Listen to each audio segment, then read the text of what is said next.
Working from home is rapidly becoming the new norm, and whilst many of us associate flexibility with this arrangement, we need to put in place some structures to compensate for the things we're going to miss out on from not being in the office.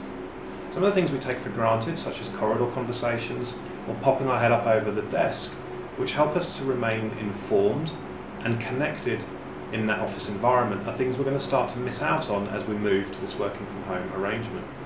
We'd like to share 4 tips to help you have a successful working from home arrangement in your teams. Our first tip is to agree a cadence for team meetings so that everybody can stay informed.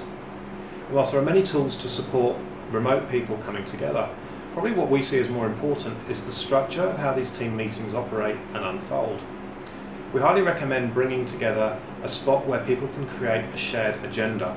So as people are in their remote offices, they're able to put down their thoughts and things that need to be discussed into a place where they know it's going to be captured and talked about at that meeting. Secondly, when it comes time to actually have the meeting, we really don't recommend having a status update where everybody goes around talking about the things that has happened over the last week. This can take up a lot of time and isn't particularly productive. Often people already know in the team what each other have been working on because they've been interacting anyway.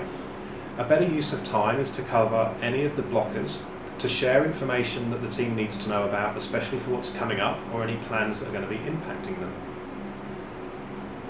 Our second tip is for managers to schedule regular one-on-ones with each of their team members. This does 2 things.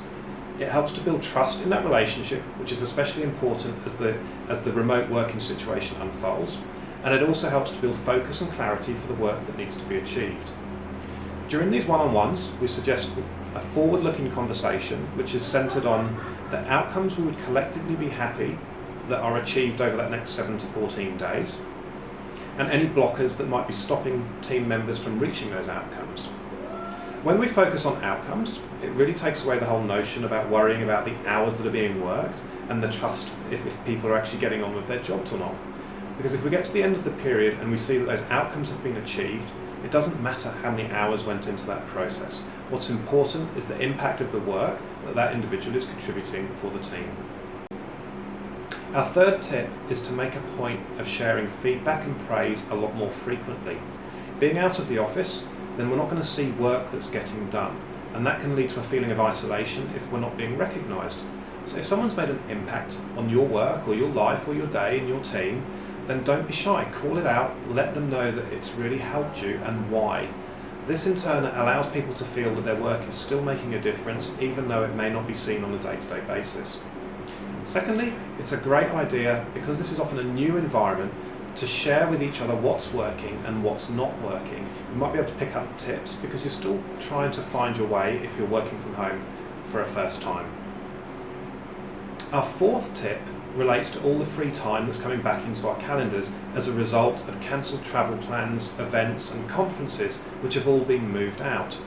We're seeing it as an opportunity to get onto those tasks or activities that we've wanted to do for a long time but haven't been able to get to.